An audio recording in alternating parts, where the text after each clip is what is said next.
Good morning and welcome back to Morning News and Brews. I hope that you guys are starting today off right and getting shit going, and this is going to be a fun show today. Now, I have my good friend Emil here, and the reason why I wanted him to be here is because he is not only South African, he was born in Texas.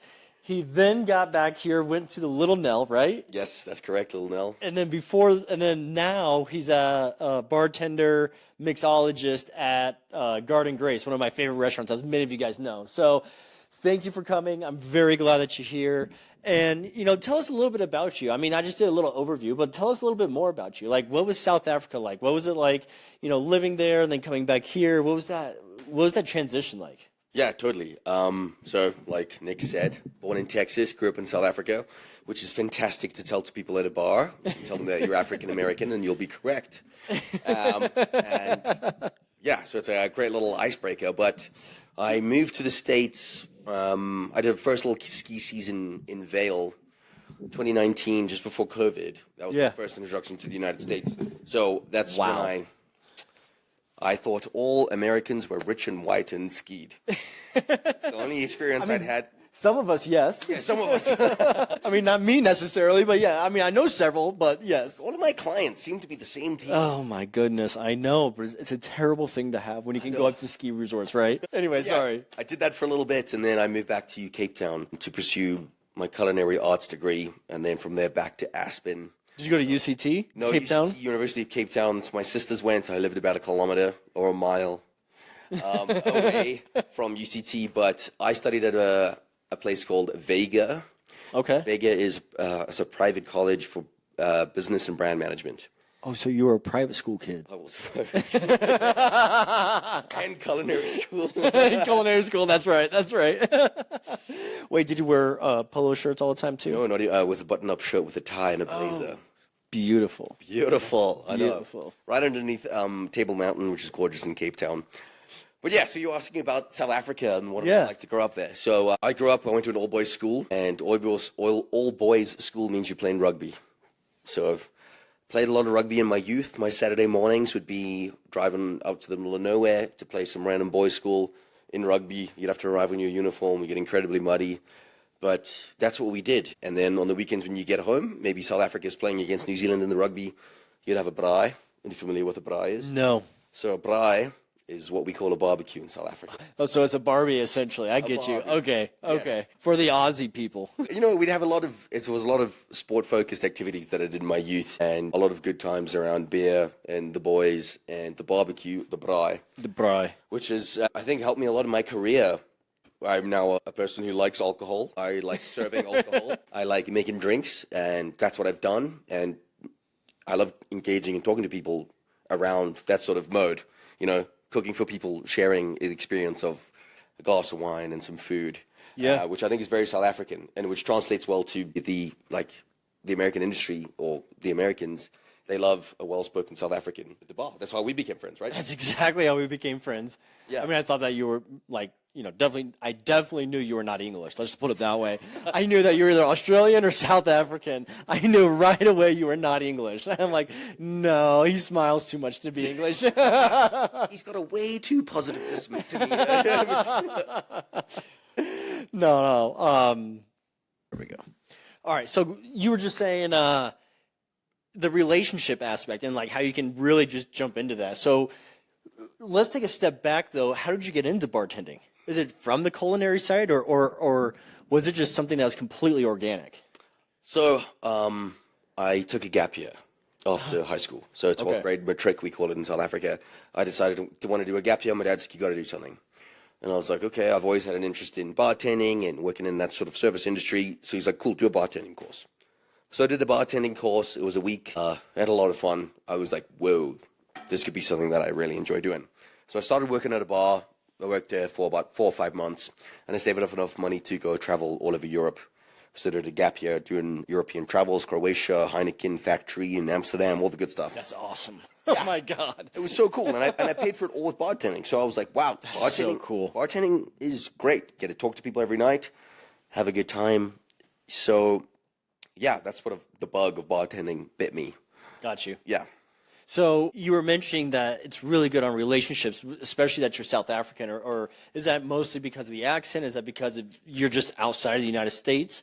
Or is it a culmination of a bunch of different things? Like, what would you contribute that to? Why people are just like, oh my God, like, let's talk. Because I know you already. Yeah. You are a very happy person. You're someone that likes to connect with people. So, like, for you, it's easy. But what do you think, looking at it from their perspective, what do you think attracts them in terms of wanting to talk to you? From a customer's perspective? Yeah. So, I mean, I think I sound a little funny, first of all. That's, when you first started talking to me, you're like, oh, you're from Zimbabwe? So that's where you first go to. I mean, there's a level of intrigue with the way I sound that people ask me. They're like, all of a sudden, it opens the, breaks the glass. Right. And then I'm just happy and ready to chat as it is.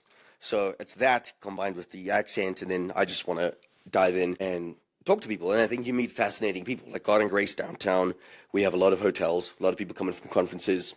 They sound funny too. Yeah. And I want to ask them a question. Where are you from? I thought this guy was from South Dakota, and he was Mexican. And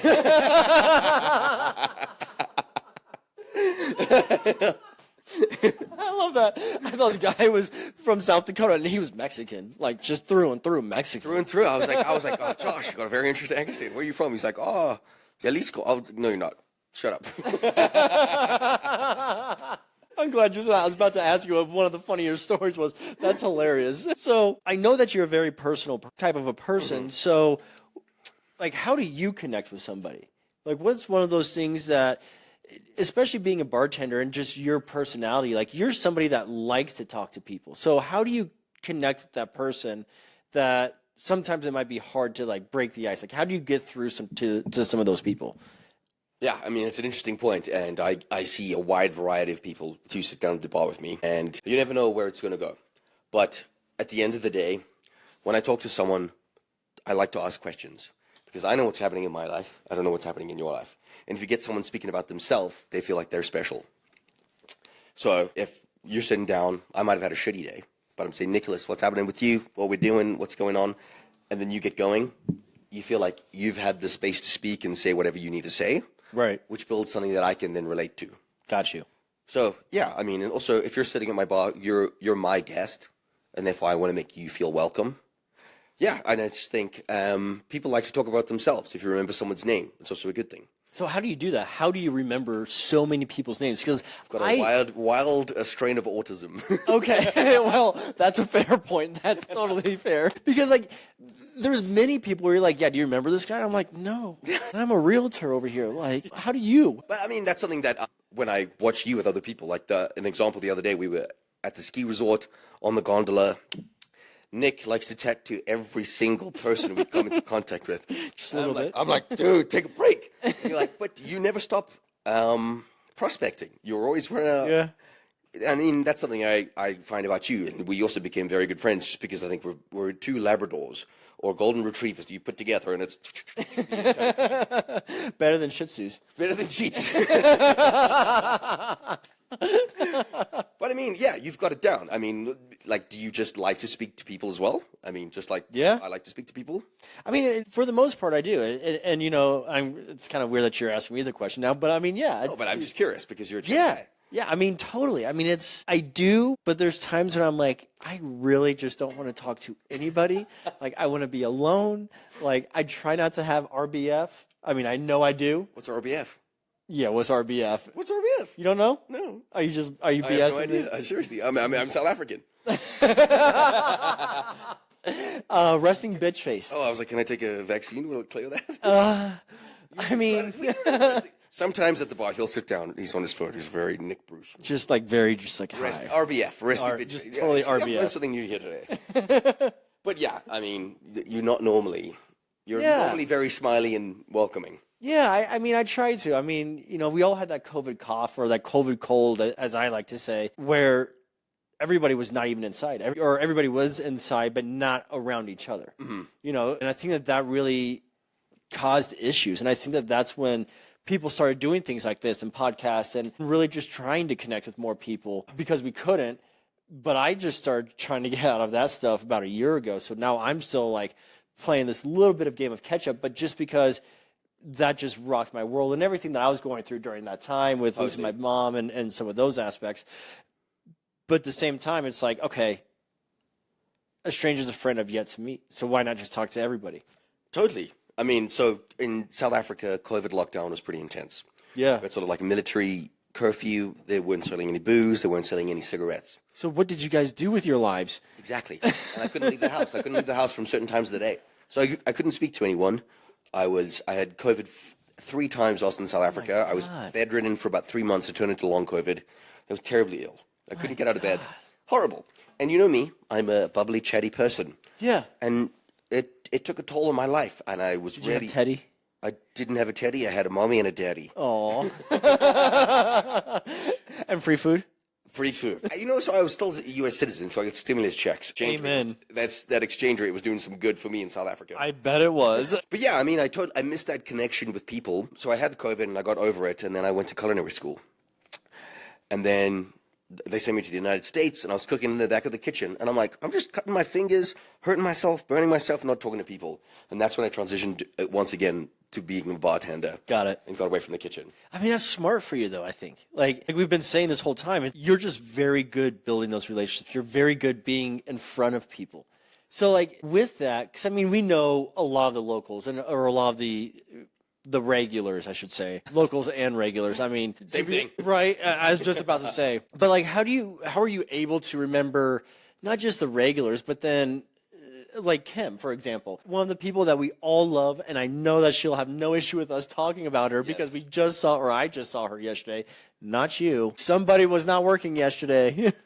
One was off. One of these days. But not just us, but like so many of the other people too that, you know, some of the business people. How do you keep and maintain some of those relationships? Because I've seen even you and Christy and even Pike, who is kind of like your boss, essentially. Your boss. Okay. So I've seen all of you people remember just all of these business people who come in, or people that come in for the stock show or these select events. How do you just keep those relationships? Truthfully, I have a little secret, and it's whenever I take someone's name down or ask them what their name is, I say, "Hi, I'm Emil," and I say, "What's your name?" Yeah. And then I'll write it down. Got you. First of all, they feel like, oh, we've had a genuine connection. Call on Emil when he needs without me feeling guilty or whatever.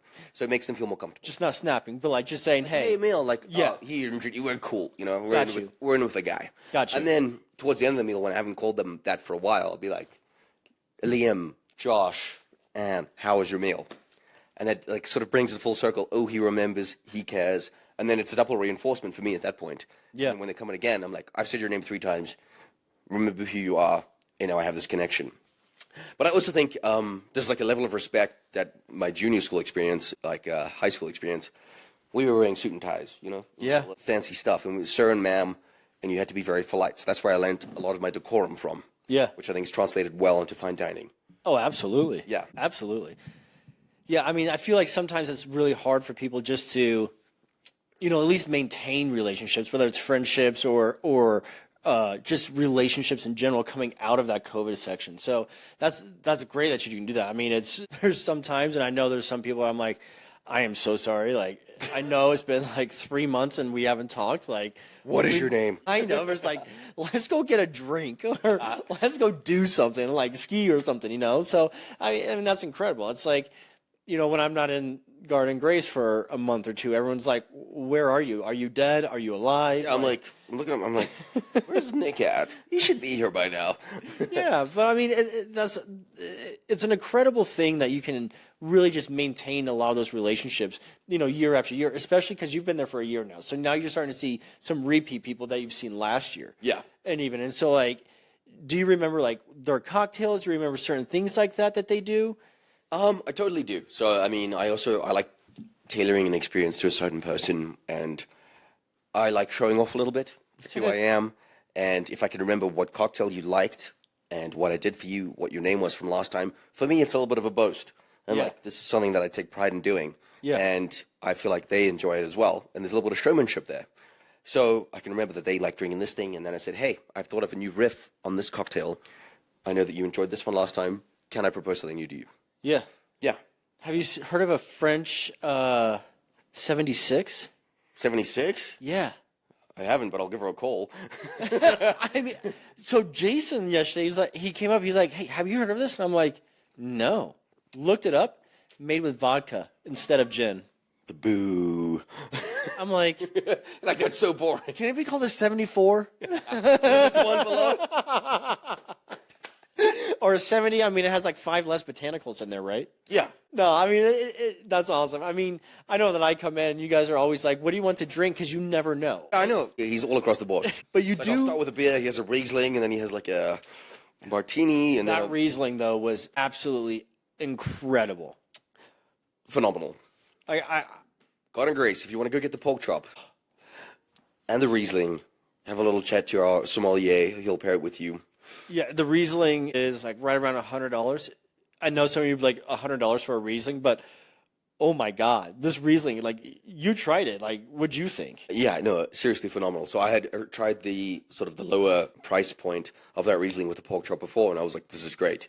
And then Nick was able to try it with Davin, our sommelier, and I had a sip, and I was like, goodness me, this is wild. And then he was raving about it the entire evening. I finished it. I was just like, this is incredible. Yeah, it's good stuff. It blew my mind away. So I believe in German winemaking, you have a whole bunch of like sweetness levels and degrees, and the one that we have is called the Trocken, and then the one above it is called the Cabinet, and that was the Cabinet that we tried. Like, it's seriously just a step above. Not too big a jump in price, but it was seriously phenomenal. And you don't even like Riesling. I don't like Riesling at all. Like white wines are terrible to me for the most part. Now, I'm starting to get into it, so don't get mad at me too much. You know, I just got into some rosés, but like totally. So kind of going on to that. So I know, you know, we all have kind of like our standards and everything else. Like, do you have your own personal standard that you've set for yourself that you know that like you create accountability for yourself? So yeah, so like levels that I try to achieve in my life, and if I don't, I'm disappointed with myself. Okay. For Care sure. to share about some of them? Yeah, I mean, I like to be very good at things that I do, and if I'm not somewhere near the top, then there's a conversation I have with myself. Like, what's an example I could give? I'll go back to high school. I wanted to be the best at the sport, any given sport that I was doing, and I said I can't control the outcome from the coach and the team, but I can control what I put in. Right. So I was going and doing swimming every morning, going to the gym afterwards, doing extra work, helping with coaching, and I held myself to that standard, which is what I also think I've taken into my career with me, is that I don't control the outcome when there's a service, but I can control what I do before to prepare. You've seen me, I come in and I've got a new cocktail that I want to learn about and that I've seen, I want to make for you. So I'm always trying to elevate in that way. Yeah. Yeah. No, that's incredible. So one of the last things before we get going, what's one piece of advice you could give to somebody? Well, I'm a 27-year-old lad, so But you've done a lot. I've done a lot. I think you can never, you don't know what's going on in someone else's life. So you can give them a smile and a wave and try to be the best version of yourself, because they might be having the worst day of your life and you can make it a little bit better. And that's, I feel, for me, what hospitality is. Man, I love that. I absolutely love that. I'm going to keep that. I'm going to put that on quote, I think next week. I'm going to get all of this done. I'm going to put that up there for my quote. I absolutely love that. Thanks, Nick. Really, man. Yeah. No, thank you very much, man. I really appreciate you coming on here. I really appreciate you doing this. And guys, keep tuned. There's going to be a few more select people that I'm jumping on with coming up in the next few weeks. But I really want to give it a really big thank you to Emil. I asked him almost last minute. I'm like, hey, could you please do this? He's just like, absolutely. I would love to do this. So thank you again, man. It's always been a pleasure. I love seeing you at Garden Grace. And we will look forward to your shows are you on TikTok now? No, I'm on Instagram at The Half Naked Chef. The Half Naked Chef. He's shirtless, ladies. He is shirtless. And gents. he is single. And he is straight. Love it. All right, guys. Hope you have a great time. Be safe and take it easy.